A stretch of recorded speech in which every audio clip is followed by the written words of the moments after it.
Welcome to Every Night is Game Night, where two busy dads get games to the table by any means necessary. Check us out, along with other great podcasts, at dicetowernetwork.com.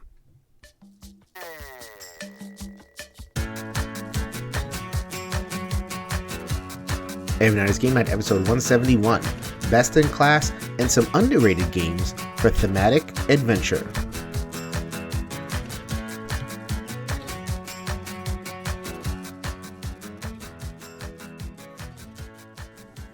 Yo, my peoples, what's up? Welcome back to Every Night is Game Night, the podcast that helps you get your head in the game. I'm your host, Jason. Thank you so much for joining us. We continue our series on Best in Class, give you a top list, and give you a game category that is popular in the top 100 solo games that we covered a couple of weeks ago. Now we have Thematic Adventure, and we have a first-time guest. You know him if you have been lurking on the BG Guild, One Player Guild, or on Solo Gamers Group, Solo Gamers Lounge, all sorts of places. You know his name. He posts. He has awesome opinions, and he's going to share them about Thematic Adventures in particular here. It is Corey Mayo. Welcome to the show for the first time, my friend. Thank you. Long-time listener, first-time talker. Oh, going back to the radio. Oh, man. We were just talking before the show. We are both of the older school. We remember, listening to radio and reading newspapers and all that good stuff. Man, we're old. Yeah. Yes, I qualify. Sorry to blow up your spot, my friend. All right, but you reached out to me when I was first gathering the kind of resources to put together this Best in Class series of episodes.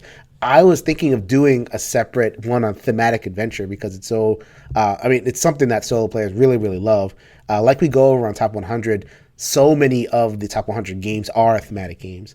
So I'm really happy you were able to kind of hop on. So we're going to get into all that. We're going to get to know Corey. We're going to get into his list. And it's going to be his list of thematic games. Man, I feel like I've known you for years, my friend, because I've seen you've been listening to the show. You've been, interacting with me. Thank you so much for coming on the show. I really appreciate it.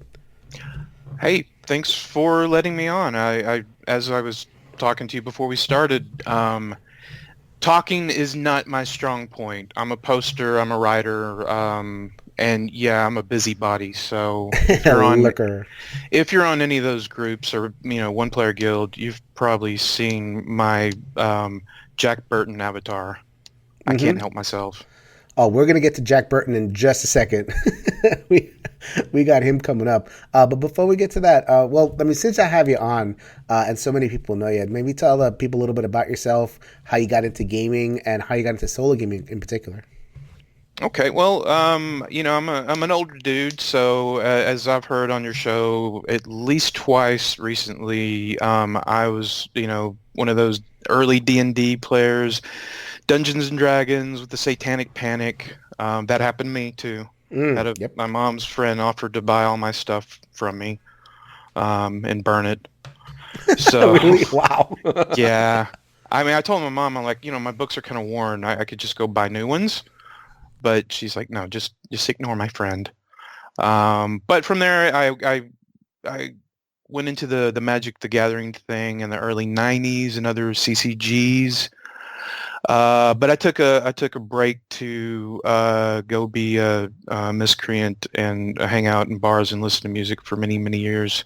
And be cool, right? I think we all had that phase of being cool, quote unquote, and doing other things. Cool.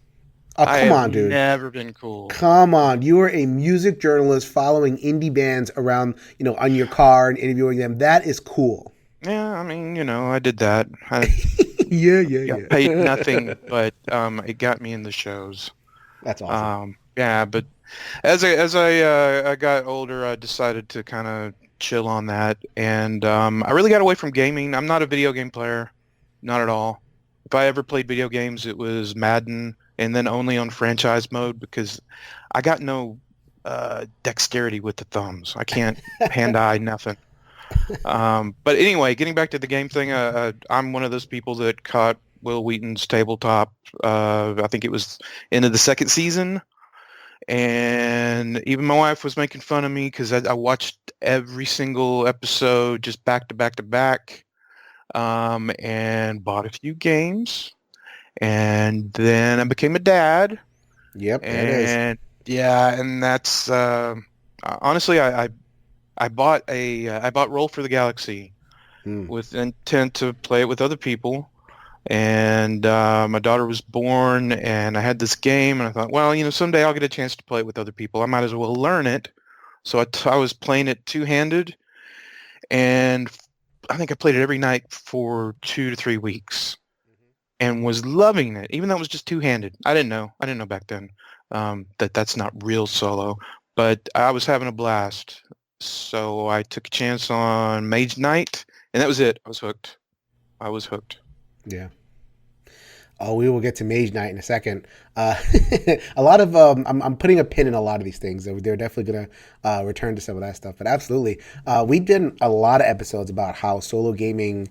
There's a lot of reasons why solo gamers do the thing, but parenthood is definitely one of the main reasons why we do the solo thing, right? Oh yeah.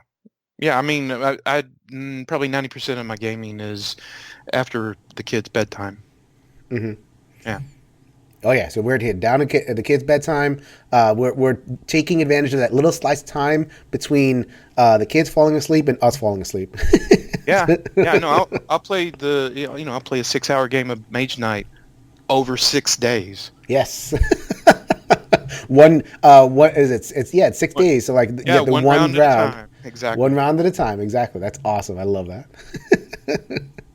All right. So you reached out to me because not only are you a solo gamer, your kind of wheelhouse is the thematic adventure. So I wanted to have a discussion. The way I've been framing these best in class episodes is I want to talk about why that particular category in and of itself, right? So we talked about why worker placement. We talked about why strategic card games. Let's get into why thematic adventure. So maybe you could talk a little bit about what thematic adventure means to you. We can go from there. Yeah, and I'm no expert, and I've been doing this for like 4 years, so I may have the terminology wrong. I'm probably going to call it mechanics instead of mechanisms. But to me, thematic adventure games are on a bigger scale, big maps. The one I always hear mentioned is, Eldritch Horror. If you're looking at the line of the Cthulhu games, um, that's the one that's a thematic adventure. The other ones, maybe Mansions of Madness is kind of like a dungeon crawly thing. But also I've heard Fortune, I haven't played it, but Fortune and Glory. But I don't hear a lot of examples. And I've had to kind of piece together what it is. This is just the term I'm using. It's taken me this long to figure out what kind of games I tend to want to play. Right. And I started noticing that their bigger games take longer, not necessarily campaign. They could just take a while to play one game. They're on a bigger scale, might be on a map instead of a dungeon, could be in space, could be, a countryside or across a swath of land. I think of that first. And then the next thing is, instead of the dungeon crawly, go in and kill everything focus, it has missions and quests and goals. It brings in other things other than just combat, skill checks, maybe general tasks like go here and do this, exploration, investigation, that kind of stuff. Yeah, so that those terms become interchangeable, right? The adventure game and the dungeon crawl. And I might do a separate dungeon crawler episode. When I looked at it, I haven't played a ton of pure dungeon crawler, so I'm kind of holding off on that one just for now. We'll see if people want to contribute to that. But that's very different than an adventure game. And a lot of times in an adventure game, there's an expansiveness to it. Like you said, that exploration. Like there should be just you are on one little hex, and there's like hundreds of hexes or squares or whatever it is that you want to explore. Random stuff should happen, and the combat should kind of be toned down a bit, if that makes sense. So a lot of times, in a dungeon crawl, you're there for loot or the fat loots and the combat and everything. Actually, what I should say is, in a dungeon crawl, there should be kind of a lethality, whether it's you versus you, and you're going to take down a monster, or the monster is just going to smash you in the face, which is kind of an older school design, and you have to kind of figure out a way around that. But dungeon crawlers are kind of built to be lethal on some level, and adventure, not. It's kind of over a longer period of time. It's more of a kind of a survival resource management type thing. It's like, okay, I can go on here, but I'm going to give up this resource and, be able to move on, that kind of thing. My favorite adventure games are where weird stuff happens, like weird stuff. I want random stuff to come out of the encounter deck. I don't just want another orc and another pig or whatever. And that's kind of where I get my joy from adventure, from thematic adventure games. I imagine you're on the same page. Yeah, I like it when they give you something else to do other than just, killing and taking treasure. Right. I mean, that's old Dungeons and Dragons, and that works great. But put me on a bigger map. Give me like, hey, you got to go and deliver this here, or you've got to go and find something here, in addition to staying alive or occasionally having to fight. And that just gives me more to do, more to think about. She also wanted to kind of emphasize this point of not just what is thematic adventure, but why. Why is it so fun for a solo player? Why is it so fun in games in particular? Because there's this idea, right, that games are meant to be social. Like, you hear that a lot. Like, I'm playing solo, but the game is quote unquote meant to be social. And that's complete nonsense to me. Board games are a technology. They should be able to do whatever they can do. And the technology of board games has evolved to the point where it can give you this kind of alternate, totally meaningful, totally enriching experience without having to deal with another person. And it doesn't make it any less valid, So I think when I sent you the note the very first time about, hey, I have kind of an idea for something I'd like to talk about. Yeah. I had just heard the phrase, there's a lot of people that use the games that make memories, or playing these games make memories, and it's always about, hey, remember that time when I when we were doing all this kind of stuff. And I have memories. Matter of fact, I made the list based on which games have left me with these great thematic memories. Yes. And it was really easy to just make the list from that. Yeah. Forget about everything we're talking about on like what makes this, that, and what makes it.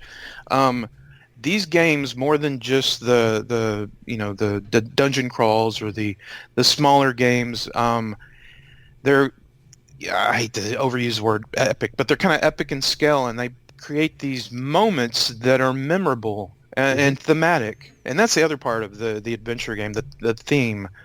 I need something more than just like the typical Magic the Gathering flavor text, one line, whether that's in the form of a entry in a quest book or an event that happens that isn't just mechanical. It has an explanation.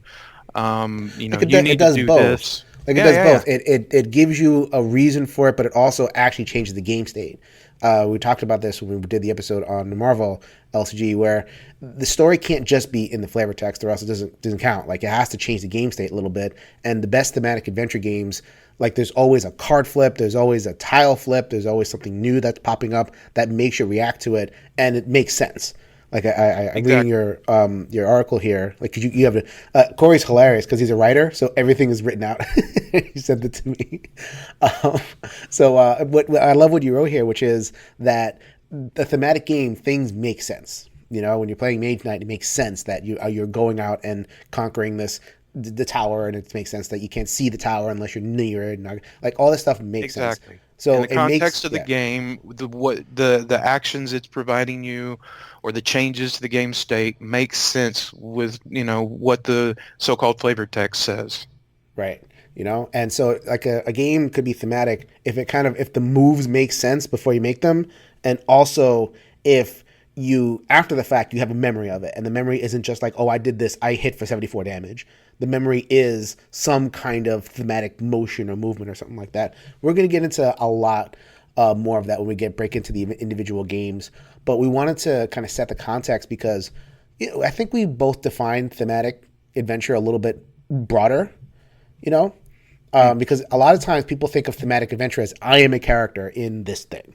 And if I don't feel like a character in this thing, if I'm like mechanicalizing, that's not even a word, but if I'm like, puzzling through my turn if I'm presented with a puzzle and it's a mechanical puzzle, then I'm out of the theme. I don't necessarily ascribe to that. Like I just think like as long as there's like a kind of elements there, as long as your headspace, which I've been using that word headspace a lot, as long as your headspace is kind of generally in the game, I don't think you always have to have have that first person experience of a game, you know?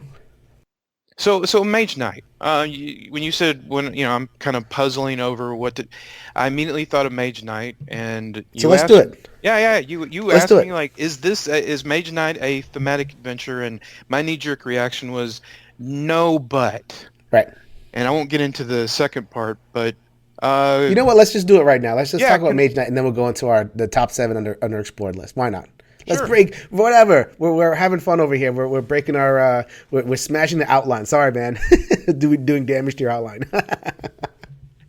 Well, you convince me. Convince me it's a thematic adventure, because I don't think a lot of people look at it as one.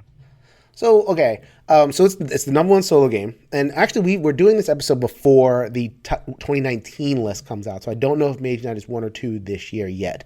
Probably number 1. I'd be doubtful if it's number 2. But when you look at it on BGG, it's listed as an adventure game and a thematic game. So therefore, Mage Knight is the number 1 thematic adventure solo game. That's cool. So here's my basic argument about why it's thematic.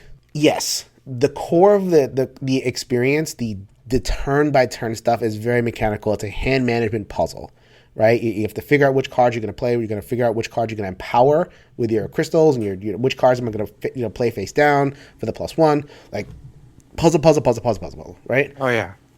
So people, and the puzzle gets bigger and bigger as you go. So like you mentioned before, like you go over 6 days and you have to 1 day per thing. Those last 2 days can be pretty complicated because you have all sorts of extra stuff, right? Oh yeah. So my thing is the context in which you're doing all that stuff. Like I'm not just moving. Like, let's say I've uncovered the map in a way, and this happened in one of my first games of Mage Night, made me fall in love with it. So I uncover the map in a way, I've conquered one city, I'm on my way to the second city, and I uncover it in a way with a mountain right in the way. I know what I'm about to do, and there is a mountain. It's like, damn it, I don't have like water or like whatever it is, wind walk or whatever it is. I don't have that power. I have to figure out how I'm going to get to basically around the mountain. So I have to completely rejigger what I'm doing with the puzzle. So with my hand. So then what I ended up doing was I was the night elf, and it was nighttime, and I had the power up for extra movement. So I just redid my cards. Took me about a half hour to figure it out.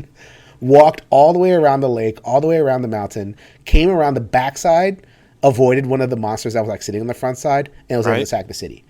And I'm not sitting here telling you, oh, I played this card, I played this card, I played this card, and then I did this thing, and I changed this resource for this resource. I just told you a story of I found the city, there's a mountain in front of it, I walked around the mountain, and I did it. It didn't feel thematic in the moment, but I was able to kind of like look back at the memory of it, and it just, I remember taking pictures of it. Yeah. And I'm not that person, but I was in that headspace. That's the kind of sense in which I can say that Mage Knight is a thematic game. It's one of my absolute favorite games. So that's, I don't know if I don't know if that's kind of a point that you can really grapple with, but go ahead. You can present the other side of the story. I don't know if I am on the other side. I think the problem is it's the game I've played the longest, and other than Gloomhaven, I've played it the most times. I just checked. I have 33 plays. Wow. Which when you look at how many hours go into, that's a lot of hours. All in the same scenario, conquer the city, or a different scenario? Pretty much I might play the Blitz or but I didn't like Volcare that much, which leads into my list that I'll get to. But yeah, usually just the city, or I'll swap in the Blitz mode, or maybe put Volcare as one of the cities. It has become one of those, as hard as it is to learn that game, and I think I was struggling for like 7 hours one night up until like 4 a.m. trying to figure out how the game worked and all the exceptions. But once you get it down, for me, it's actually relaxing. Right. It Yes. does get kind of. I used to have to get a pen and paper out when I'm facing like whatever it is, 5 to 7 dudes at the last city. But even now, I can kind of just think through that. And I think because I have played it so much, I don't see the theme anymore. I kind of just see Oh, the interesting. Okay. yeah. I think I now I've kind of absorbed the theme.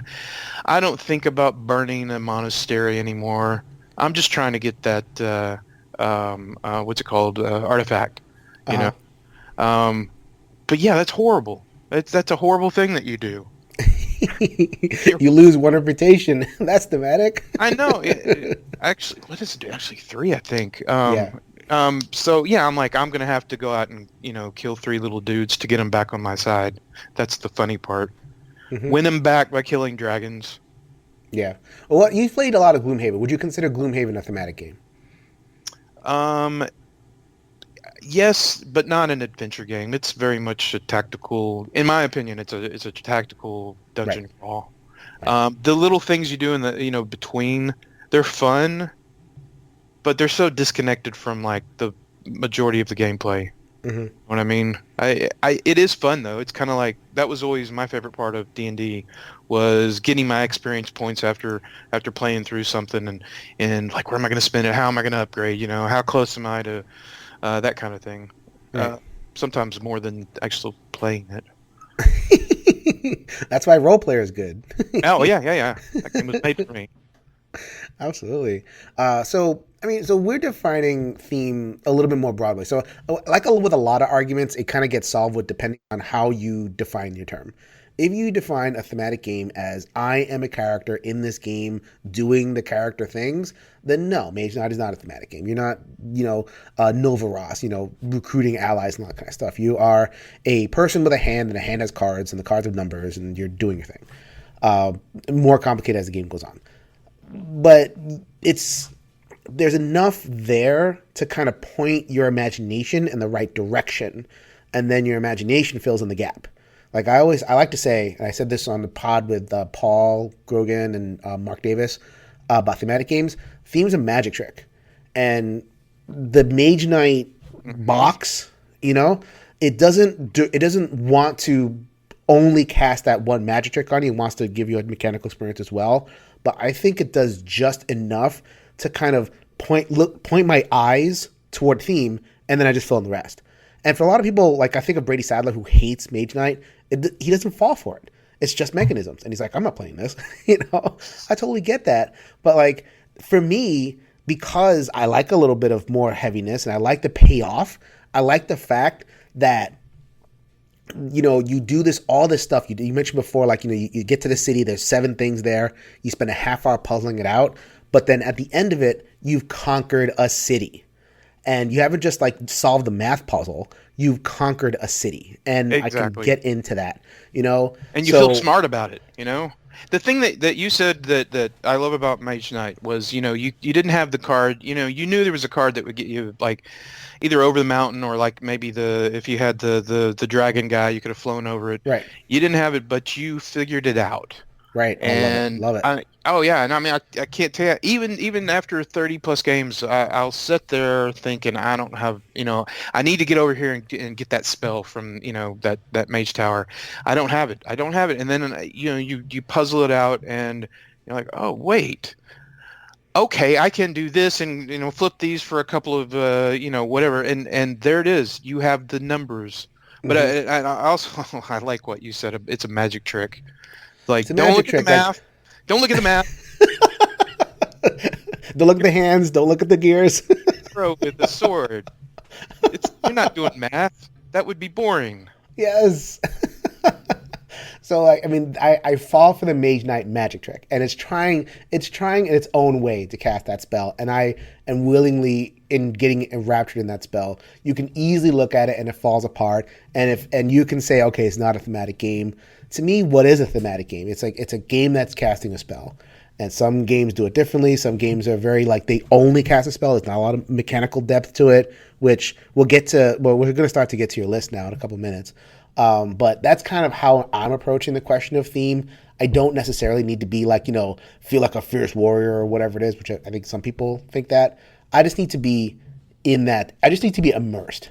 It took Yeah. me 20 minutes to talk about immersion, which is the only thing, which is the only word that you need to know. It's just, I'm immersed in the game. It's doing enough to lead me enough. It is thematic enough. I'll say that about Mage Knight.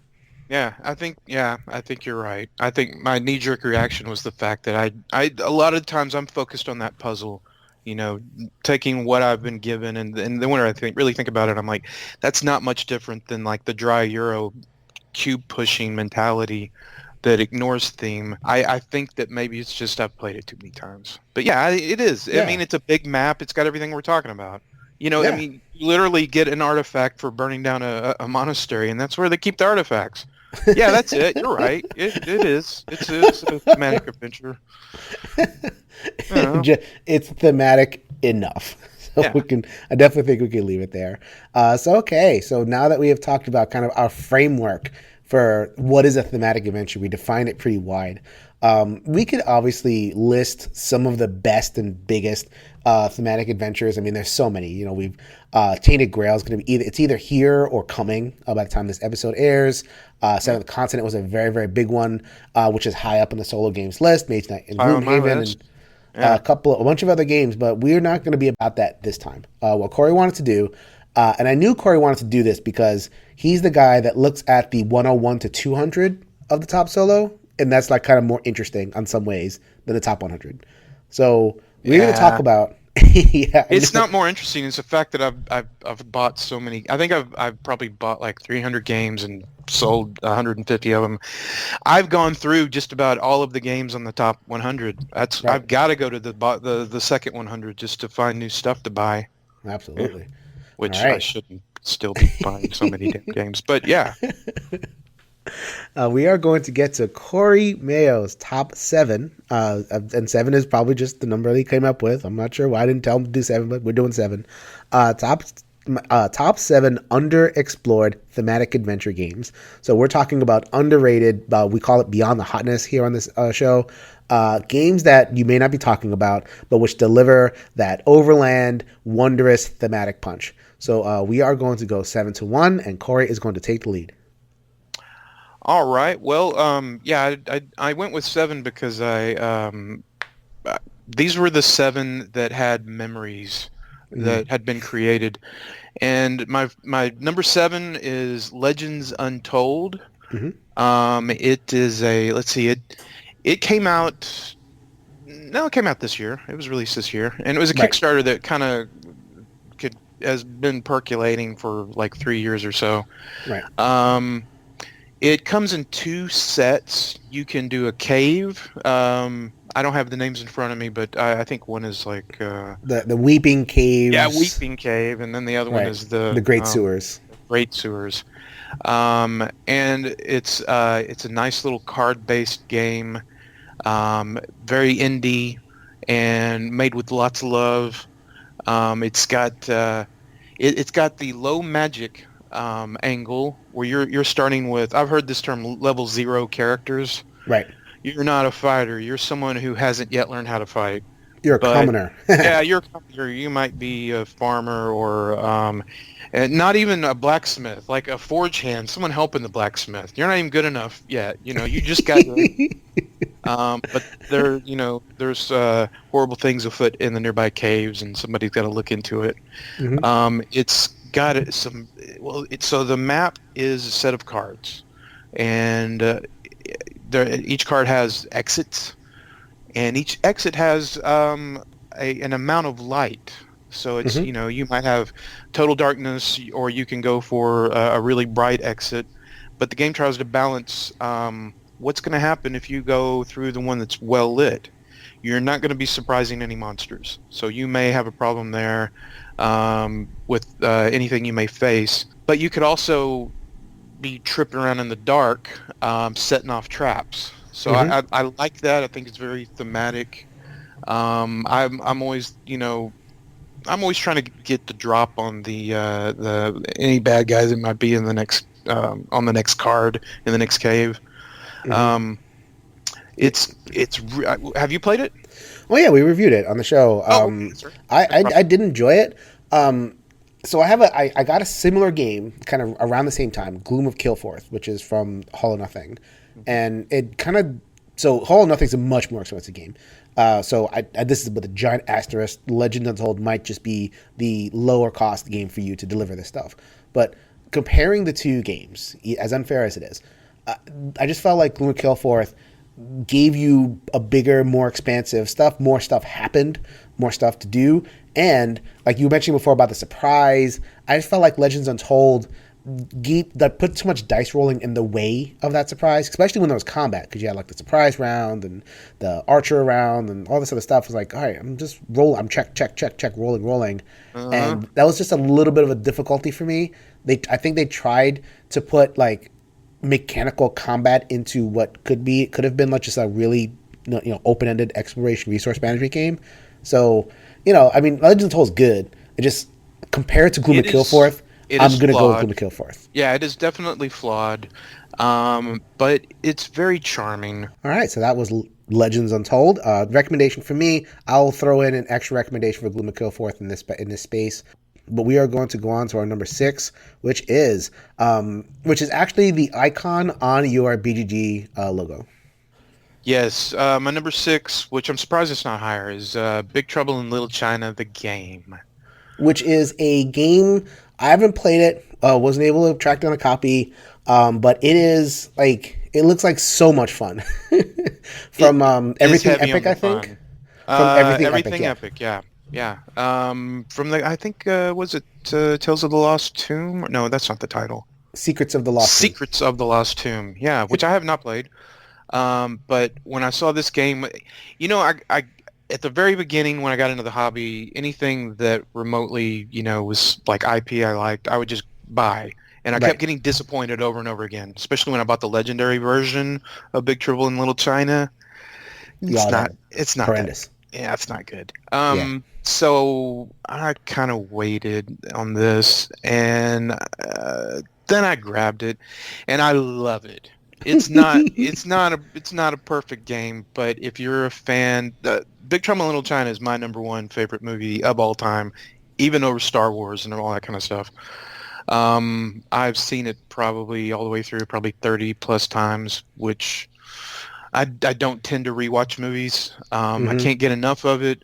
I'm not going to sit here and quote it, but this game is the perfect homage to that movie. It nails it. The quests are perfect. For example, hey, what if Jack got his truck back earlier in the movie? There's some great moments that I've had where I fulfilled that quest, and guess what? You get to run over the bad guys. It makes perfect sense. Or Wang, there's a sword quest for Wang where he's suddenly halfway through the movie, he's got a sword and he's a badass fighting. Well, you got a side quest that you can go and find this magical sword, and it's so much fun. The quests are very much written in the tone of the movie. I'm curious if people who don't know about the movie are going to love this game as much as me. But it's got fun dice allocation. It's one of those games where I call it like, okay, you could streamline a game, but sometimes you streamline the theme out of a game. This game is not streamlined. There's dice all over the place. There's cards. There's powers. It's basically a big bucket of Big Trouble in Little China, and it's a bear to learn. But once you learn it, and if you know that movie, or if you know kind of like 80s movies, like Big Trouble in Little China at the end of the day is like an 80s campy action movie. So if you're into that just in general, then you're going to get into this game. And if you're not, it's going to be a little bit of a bear, Yeah, and it does help. I mean, the theme shines through. One of Jack Burton's special ability is if he would, it says if Jack would have died, you can instead tap this card, or sorry, you can't say tap, exhaust this card. Exhaust, yeah. Right. Exhaust this card and instead inflict damage on, your enemy.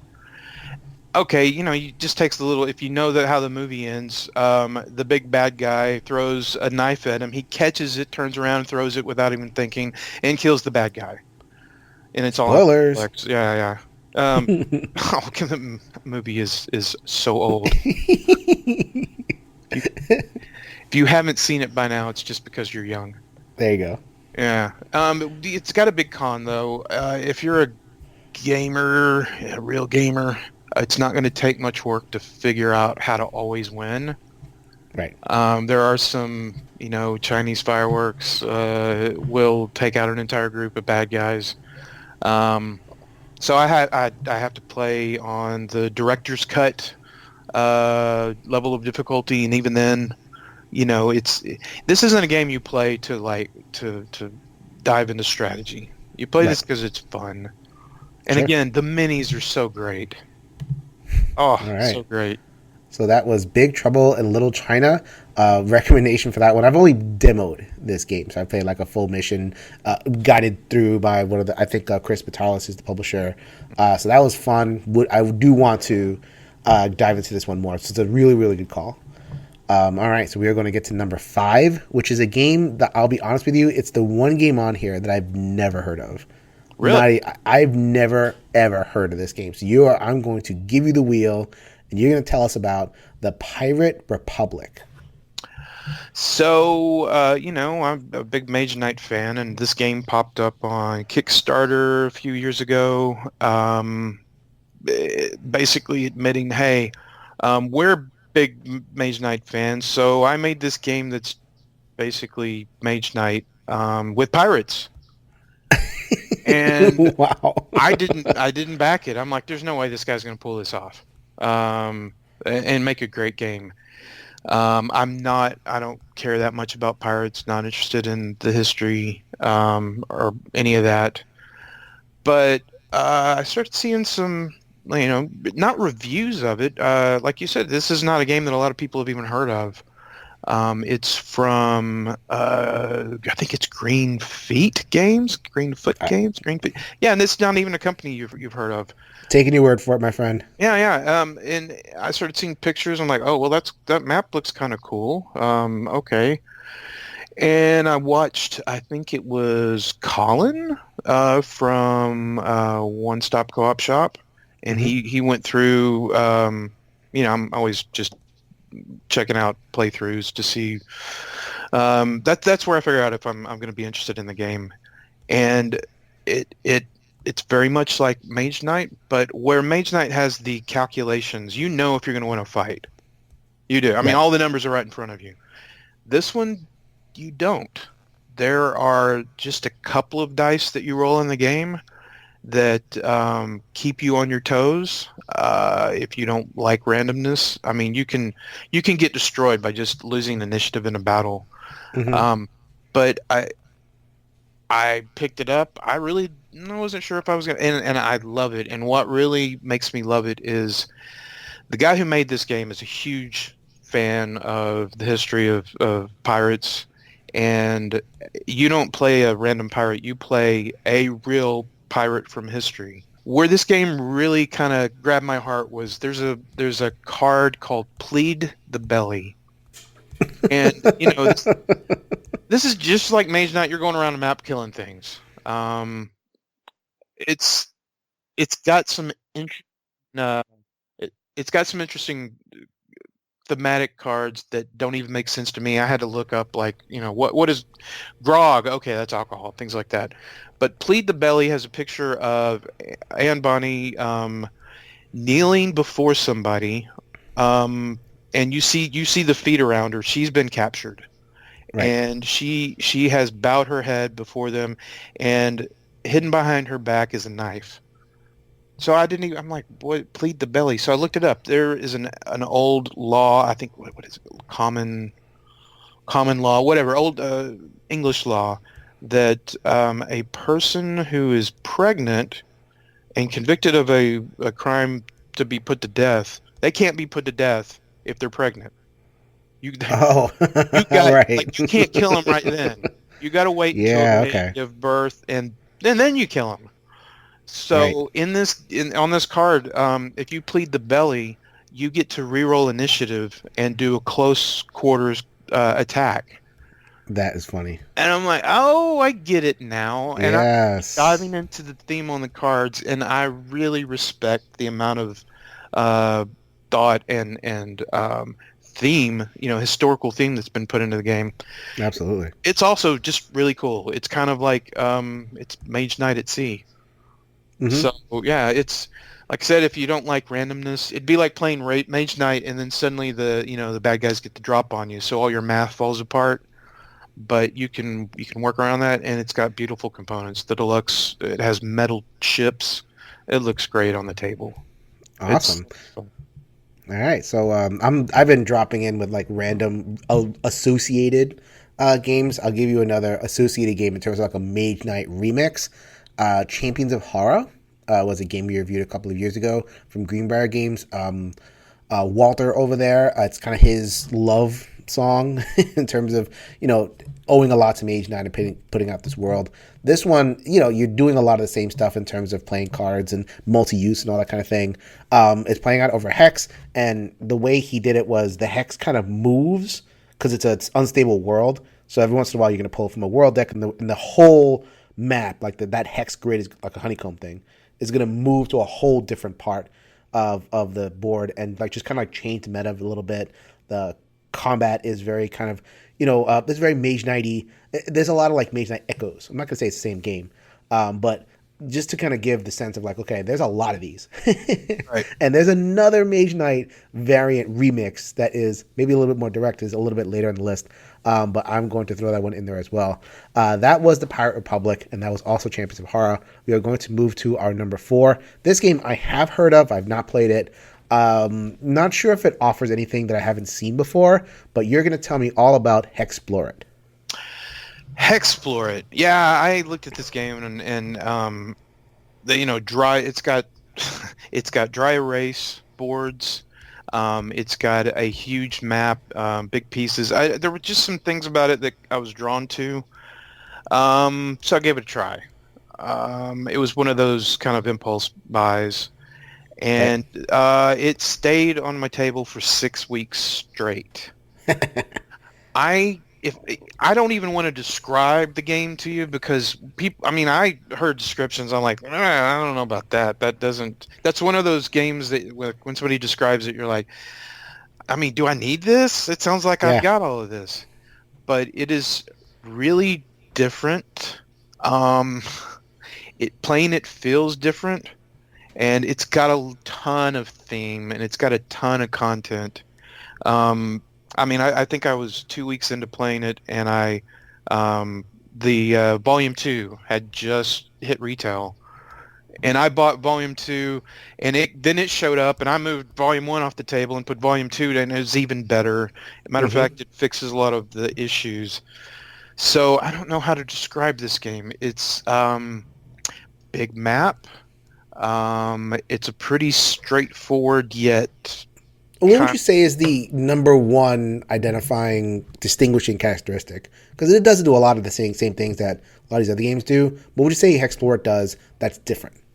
Okay, earlier we were talking about that magic trick that theme does. Like, don't look at the math. Look over here. Right. Look at the theme. This makes you look really hard at the math. If you hate algebra, don't get this game.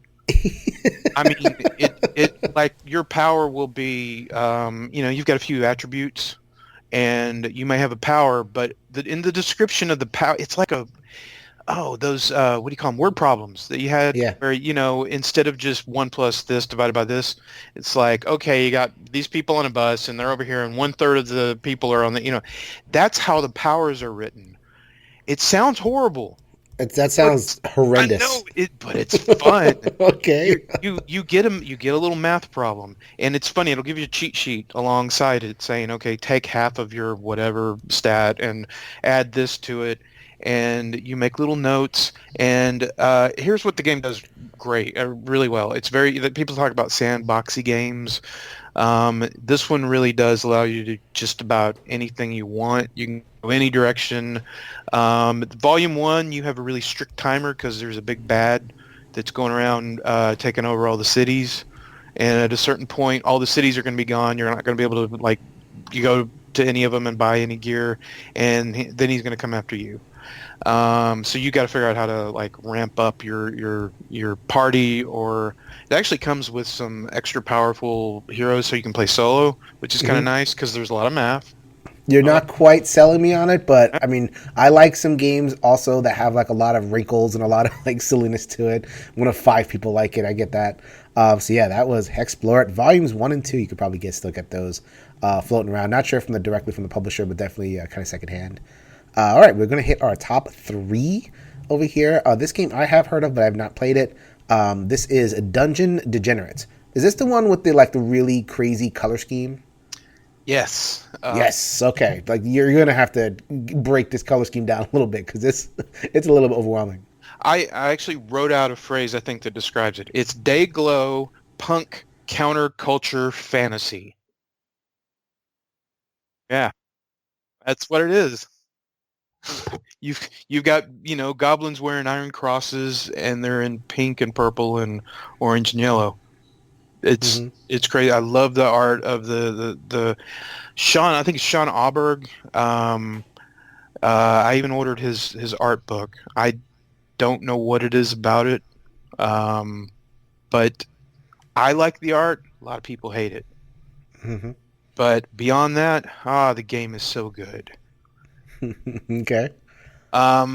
So not only does it have unique art, and what's really crazy is it's so cohesive that once you get it on the table and you get into the game, you don't even see it anymore. It's got humor, it's got some inappropriate things in it. This isn't something you want to play with your kids. But the combat system, this is where this game could have fallen apart. The combat system is simple, and it really, really works. You roll a few dice. You've got an attack and defense, and then there's a power. So when you attack, you could either go all out, or you could be sort of more in a defensive stance. And it allows you to kind of deal, early in the combat, you might want to be a little bit more defensive. I don't want to get too much into it, but it's really clever. As you gain experience points, you can add skills. So it's got some really fun ones. Like there's one where you can become a cannibal. So, if you kill a certain type of humanoid bad guy, then you can heal from eating them afterwards. How fun is that? Come on. That's awesome. The characters there's a witch. Sure. Yeah, the character. So there's no standard characters. Oh, and you start off in jail. You're in jail, and you got nothing. You might be a ditch digger, a grave digger. You could be a cat. Let's see. Alley Cat is one of them. She has lycanthropy. So the campaigns are great. I think a lot of games have campaigns that take too long to play. Like Gloomhaven, which set up, tear down, all that. Yeah, it took me 2 years to finish that, and a lot of people are never going to finish it. This one you can finish in a matter of a weekend. It's got 4 parts to it. It's got branching. If you're not successful, you may go over here and do this, or you may be forced to do other things in the game. Which is definitely not something you're going to get in a normal game. You have me really excited for this one. I might have to track this one down. I seriously, all these other games, it's just really funny, and it's just plays sounds really funny. well. Yeah. Cool. All right, so that was Dungeon Degenerates. Wow. I really hope that you guys, and that is not one that pops up on the top 100 at least. I really hope you guys are getting some value out of this. I certainly am. I have another game to buy. All right, so these last 2 I have played. This one is it's the re-implementation of Mage Night that we alluded to before. A lot of you people are going to know what I'm talking about. It is Star Trek Frontiers, specifically with the Khan expansion. Yes. And that's kind of why I think knee-jerk reaction to Mage Knight is, it wasn't quite there for me as a thematic adventure, and even Star Trek Frontiers by itself wasn't. But when I got the Con expansion, it fixed everything I didn't like about it's just a mirror of the Volcare, the Lost Legion expansion from Mage Knight. But instead of just grabbing, making a dummy deck or whatever, it has a thematic set of cards where Khan is doing things. He's marching towards you. He's quoting. You have quotes from the movie. Con. Oh yeah, and there is definitely, and that's the great thing. The Khan expansion brings in Captain Kirk, one of my early heroes. No, who am I kidding? I wanted to be Captain Kirk. Sure. And you got a card that it says Khan on it. I am, if I have to make a choice between Star Trek and Star Wars, it is actually Star Trek. I'm old enough that I was watching that 5 nights a week, before going to bed in syndication, because I grew up in the 70s. I'm old. And I mean, I grew up in the 80s. I'm not that far behind you. Well, the nice thing is that's what most of the game is Picard and Next Generation, and you can also all the various other. Honestly, there's some of that stuff I don't even know who the bad guys are, but where I think it kind of brought more theme into the game was the con deck. Also, instead of going into what do they call them, like tombs or I forget the dungeons. The dungeons. Instead of doing dungeons, you have planets to beam down to, and you have to assemble an away team.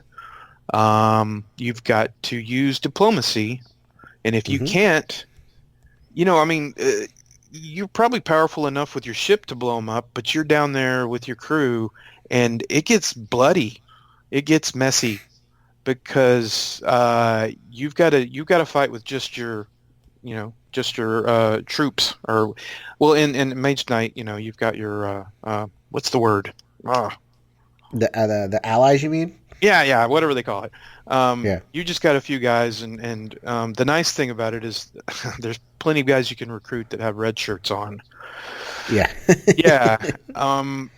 The other thing that sold me on it with the con expansion was in Lost Legion, Volcare is kind of fighting with you over people that you can recruit. So he's using his influence. Well, they in the con expansion, Khan is not using his influence. He's using the Seti eels, the little ear monsters. Yeah. And if you roll just the perfect combination of dice, he's going to put one of those in somebody's ear and bring them on board and subdue them, and they're going to be one of his thralls, I think is what they call it. It was amazing. The first time I played it, I dealt out the first crew members that I could recruit, and there was Chekhov. Chekhov was one of them. And the first time the Seti eels showed up, I rolled the dice, and it matched. And sure enough, the first thing that Khan did in the game was use the Seti eels on Chekhov. I looked at the stats, like what are the odds that could happen? It was It's probably not going to happen to you, but it was very, very memorable. I'm not going to forget that game. And at the end of the game, I didn't win because when you fight him, it's just like when you're taking over a city. You're not like literally fighting the city. You're fighting, the troops or whatever that they have. Right. I had knocked out all of the ships that were supporting them, but you have to immediately beam aboard and have an away mission. And I was able to rescue Chekhov, but I wasn't able to rescue the last crewman that was on board. And the crewman was just this generic Federation officer with a red shirt on. So I actually contacted the designer, and I said, technically, isn't that a win if all you lose is a red shirt? And he's like, okay. All right. That was a great moment. Nice. And I'm such a huge fan of Star Trek. To be able to combine my favorite, sci-fi show with Mage Knight, I love this game. Right. The thing that you reminded me of, and this is not a natural solo game, it's a 2-player game, but you can get a solo bot for it, which is Star Wars Rebellion, does the same thing of it by having so many elements from the different IP come together, like in a box. You're eventually going to get these moments, right? So eventually, like Jabba is going to capture Leia. Leia is one of your characters. Jabba is, kind of floating around somewhere, and like Jabba's going to capture Leia. It's like, oh wow, I just made that happen in the middle of my board game, and it wasn't like kind of accidental. So in a game like Star Trek Frontiers, which is Mage Night, it definitely shows me how you can put elements in there, even in the Mage Knight mechanical box. He's not a thematic game. Darn you, it's a thematic game. Not you, Corey, but the metaphorical you out there. But yeah, I definitely 100% agree of what you're talking about there. Okay, so we are now at Oh wait, I forgot to tell you my major okay. con about the game. Con. Oh, you did it. There is one bad thing about the Star Trek Frontiers, and that's Wesley Crusher is in the game. Sorry. Is that the running joke? Yeah. Gotta throw that joke in there. That is hilarious. All right. So we are going to get to the number one game. This game is needed to be fixed. So it first came out, and then an expansion came out, and I think the expansion did a lot. I haven't cracked open the solo as much as I want to, but definitely, playing the base game, figuring out what needs to be fixed, and it sounded like it was totally answered with Zaya, the solo expansion. I forget what the solo expansion is called. Let's see. So it's Legends of a Drift System, and then something about Embers. Something like that. I'm sorry. Something about that. So good. Anyway, it is Zaya. That is Corey's number one underrated thematic adventure game. Yeah, and then I'm actually more of a sci-fi person than fantasy. Dungeons and Dragons stuff. That's my number one theme. This game is a blast. It's beautiful. The pre-painted ships, crazy, colorful. Components, the tiles. When you're done with the game, you need like a good 3x3 table to just put all your space tiles down on. Huge footprint, but it's brilliant. There's events. There's NPC ships that have variable behaviors. Every time you play, that will. Sometimes the law enforcement, you can bribe them. Sometimes they'll ignore you until you get powered up. There are missions, there are events. Every once in a while, the game is named Zaya, and there's a star, in named Zaya, which it's a big star, and it's fun because if you're not careful, if you don't kind of scout like the next tile you're about to go into, and you hit the sun, you'll go fly right into the sun and die. Which is one of the reasons why people hate it. Oh, I love it. You don't really die.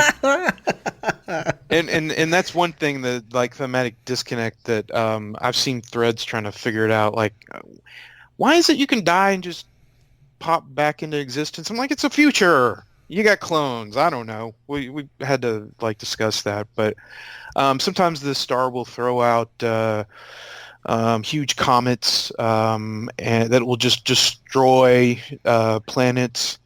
But at its base, it's kind of like it's got a lot of very adventure type things. Some of your missions are going to be pick up and deliver. One of the main ways to get fame points, I think is what the game calls it, is by being a merchant, and going from. It's got a nice economy, so that you buy something somewhere and you take it to a planet. You sell it to them, and they use it to make the next thing in the economy. So you buy that, and then you go to the next planet and sell it to them, and they use it, so it keeps the economy up. Although, the great thing about the game is you might be a merchant, and that's how you're making all your points. And then suddenly you draw an event where the economy crashes, and there's nothing to buy anywhere. And it keeps you on your feet. I really appreciate that. I've heard this game almost always described as sandboxy, and then I've seen some negative comments about the solo that it's not sandbox anymore. Um, I I mean, it's like, okay, well, I mean, I watch my little girl play in a sandbox, and she gets bored unless she starts like Right. making Yep. up rules about, okay, well, now I got these dinosaurs and they're fighting each other. I think that the AI Yep. is great. It adds a lot of tension. It also makes you really consider, do you want to like do a bunch of stuff real early? Kind of like when you play a game with other people and you get a lead, they start to target you. If you get a lot of points early on, the AI has a better chance of scoring a bunch and will kind of pile you. So, usually you've got to like kind of bide your time, collect money. I also, at first, I didn't think it made sense that you don't just have one ship that you use for the whole game. You upgrade to a new ship. Hmm. But what's great about that is, you get a bigger ship, you add more weapons and stuff like that, but you also hold on to your power. So at the very end, you have a tier 1, 2, and 3 ship. On your tier 3 ship, you have this unique combination of powers from your tier 1 and 2 plus your 3 that can sometimes allow you to do crazy stuff.